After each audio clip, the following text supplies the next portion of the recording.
Okay, let's go ahead and move into what's going on with the border. Dixie cups. Yeah, the little Dixie cups. Good stuff. All right, let's go ahead and get into what's going on with the border, Department of Homeland Security. You know, that's always good. Good stuff. So let's take a look at the facial recognition that they want to use to track kids. So coming out of MIT Technology Review, it says the U.S. wants to use facial recognition to identify migrant children as they age. Previously unreported project is intended to improve how facial recognition algorithms track children over time.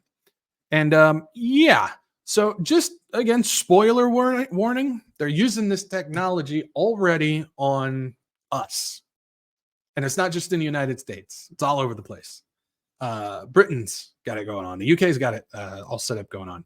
China, of course, they got it going on. Russia's got the same thing happening. Australia and New Zealand are got this stuff going on. Mexico has even got this stuff going on. Canada, of course.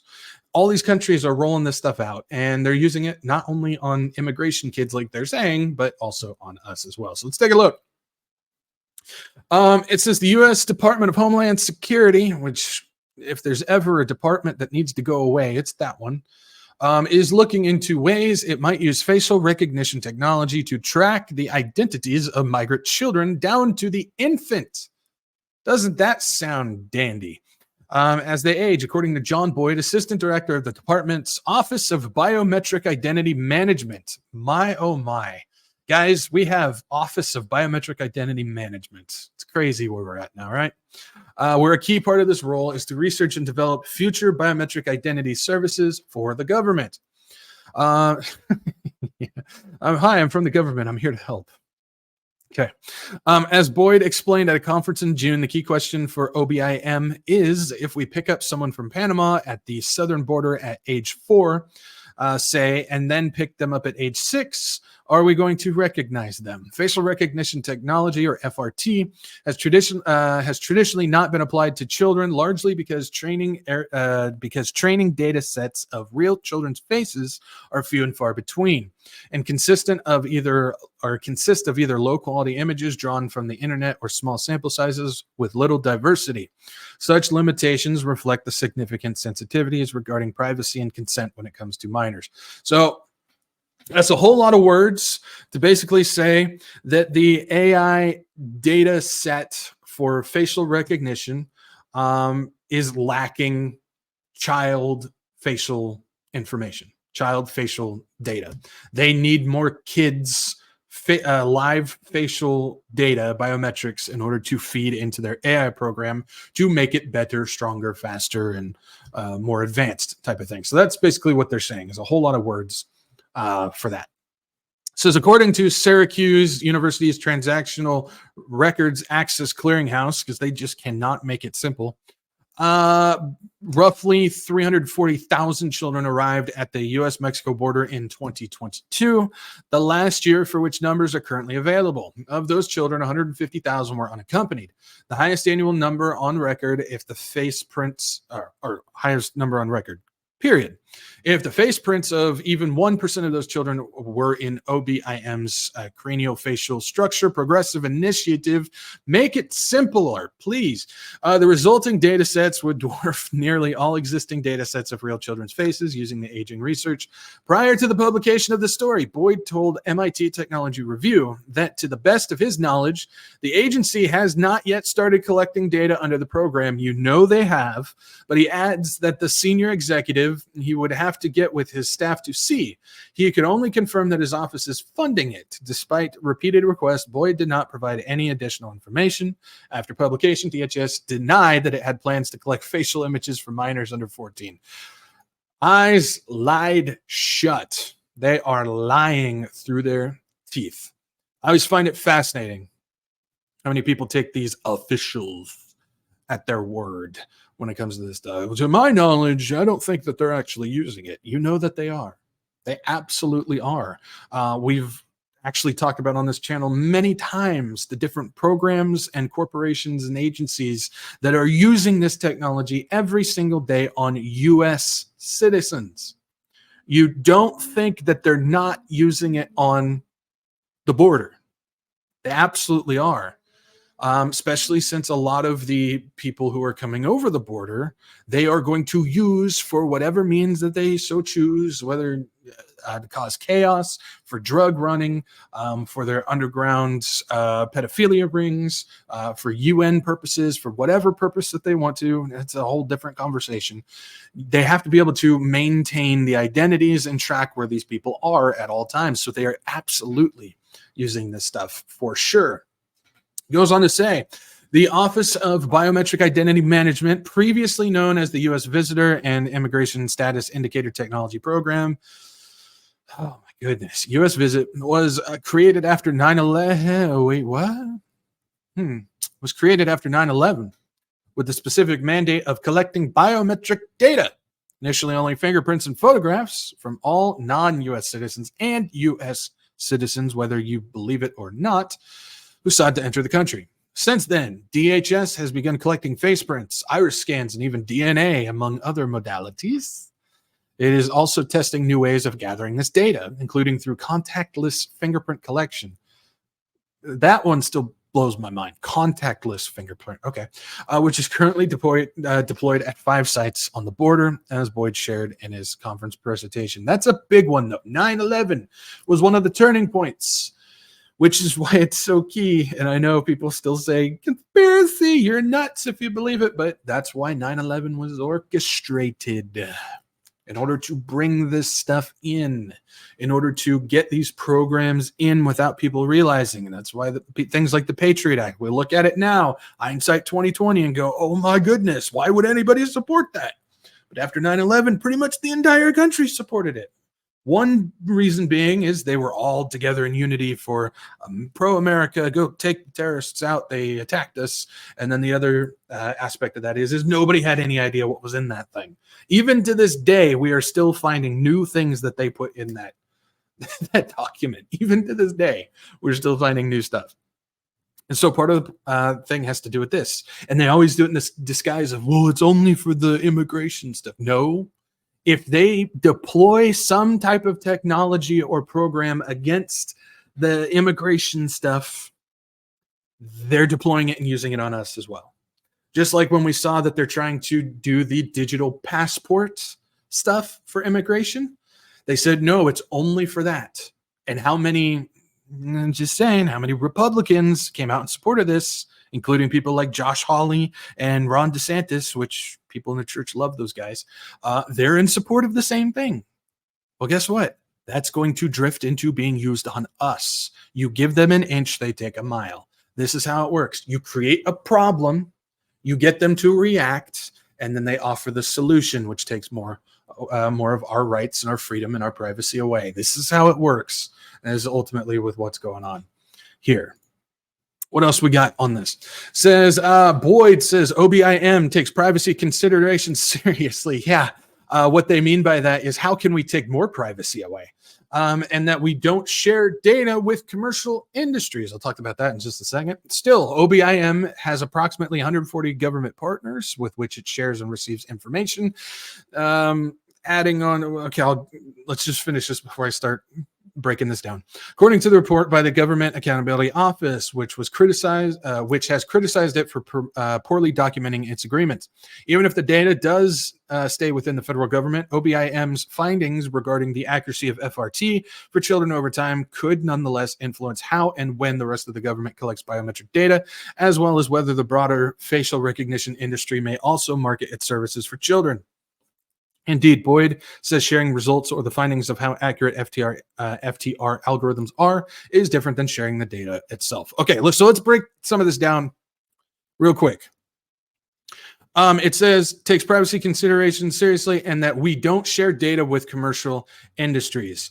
One of the things that came out from the whole Snowden thing with the NSA is not only the fact that we knew that they were backdooring and spying on us, but part of that program had to do with, okay, the law says the government can't necessarily obtain this data in this type of way by just them going into our stuff and taking it. How they went around this is they started buying data off of private corporations.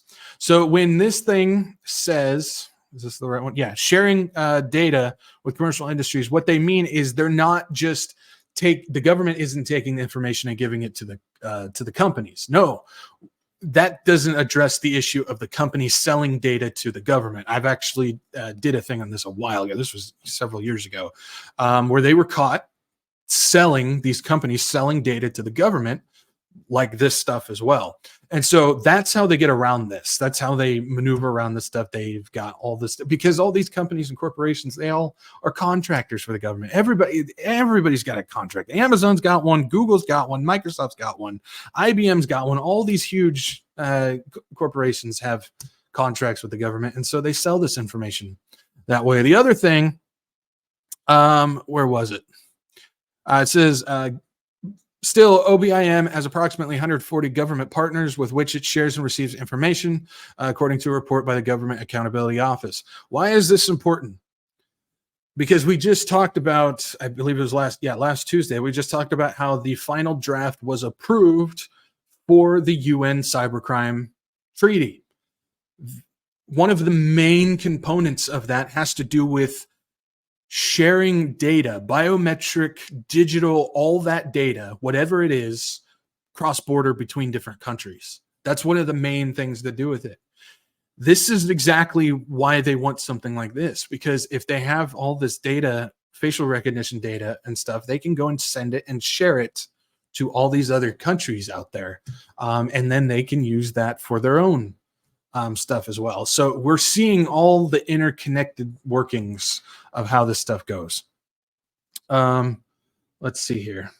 Yeah, right here. Okay. This is going over to, that was MIT review. This is jumping over to biometric update. It says Borders perfect laboratory for tech experimentation. Says Petra Molnar, author of The Walls Have Eyes: Surviving Migration at the Age of in the Age of AI, tells the review that Borders are the perfect laboratory for tech experimentation because oversight is weak. They often use this. I'll finish this first. Discretion is baked into the decision that gets made. Her point is not that that a massive power imbalance is at play in collecting biometric information from migrants, but also that once a technology is established, it tends to creep outward from its initial use case. Exactly as I said, they test it on the border, and if it works the way they want to, they send it to us. That's how it goes. It's the same thing with DARPA. DARPA has the SHARE program. They will develop this stuff for military use, and then when they realize that it can be used against its own citizens, they introduce it to the public. It's exactly the same thing that is being said here. MIT backs her up in noting that John Boyd had a large hand in setting up biometric operations in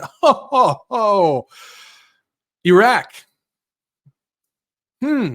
which were used to identify and target insurgents, and which subsequently played a substantial role in influencing the expansion of biometric data collection by the Department of Defense, which now happens globally.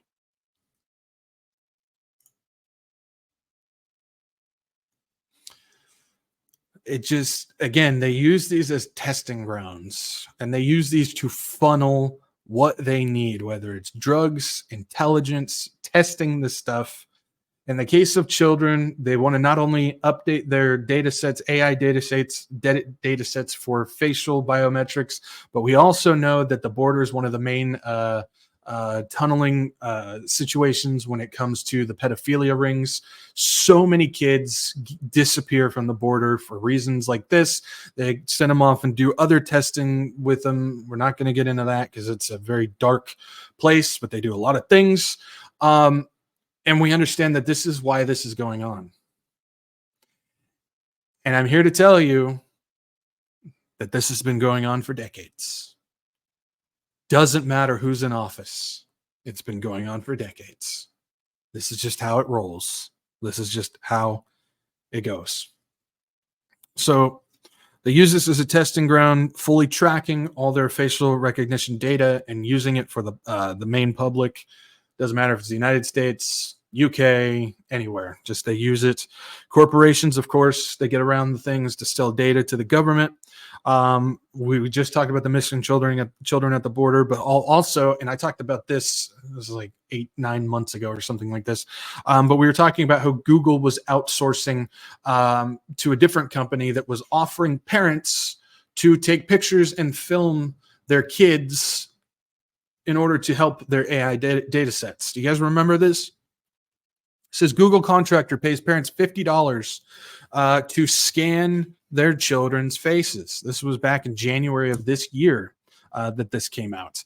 It says the question of how to train face biometric algorithms often comes with concerns about consent and the use of publicly available images. So what do? They pay off parents on the inside, and then they use the border in order to feed it forcibly. Like WorldCoin before them, Google and TELUS International, subsidiary Canadian telco TELUS, are addressing the problem with cash incentives via a new initiative that offers $50 to parents who are willing to film their kids so that their skin tone, eyelid shape, and other biometric features can be used to build biometric data sets for age verification. Any parent that sells their kid like that does not deserve to be a parent. I'll just leave it there. I don't want to say anything unchristian. An investigation by 404 Media says a published description of the project specifies parents must agree to shoot 11 videos, each 40 seconds or less, of their children sporting face masks or hats, or unadorned to record biometric modalities such as skin tone and facial geometry. Process also collects personal information such as name, gender, and birth date. Well, how do you know the gender? It's the kid. They haven't maybe chosen their gender yet. Sorry. Just showing how ridiculous that is. Participating kids must be between 13 and 17 years old. As part of our commitment to delivering age-appropriate experiences and to comply with laws and regulations around the world, we're exploring ways to help our users verify the age. Remember, they want to start doing all the age gates in the United States. I've talked about this as well. That's a very backdoor way of tricking people, because a lot of the right-wing Republicans are saying in order to protect the kids and keep them off of adult websites, we need to start setting up age verification on internet websites. This is what this is all a part of. Again, Hegelian dialectic. They're saying it's for the kids. It's not. But they use the political left-right paradigm in order to get people on board with this type of stuff. Says Google collects videos and images of faces, clearly explaining how the content will be used. And as with all research involving minors, we require parents' consent for participants under the age of 18. We've also put strict privacy protections in place. Yeah, right. Including limiting the amount of time the data will be retained and providing all participants the option to delete their data at any time. That doesn't matter, because the moment it gets fed into the AI, you can delete it on the front end, but it's still in the data center. So it's all a lie. The fine print says Google and TELUS can retain the data as long as needed to fulfill the purpose of the study. See? But for no longer than 5 years, it doesn't matter. It's already in there from the date of the biometric data collection or termination of the study. Parents who sign up their kids are requiring to shoot the videos on private premises with a Google representative on a call to walk them through the steps and to verify some form of identification for the child. For instance, a passport. This is all just set up. Everything is working together. We just covered various different things that when you just look at them in a microscope, they're all separate. But the moment you step back, you realize how interconnected all these things actually are when it comes to making this whole thing work. And it's everywhere, man. It is happening everywhere. It is all around us, whether we realize it or not. We are constantly being watched. Constantly being watched.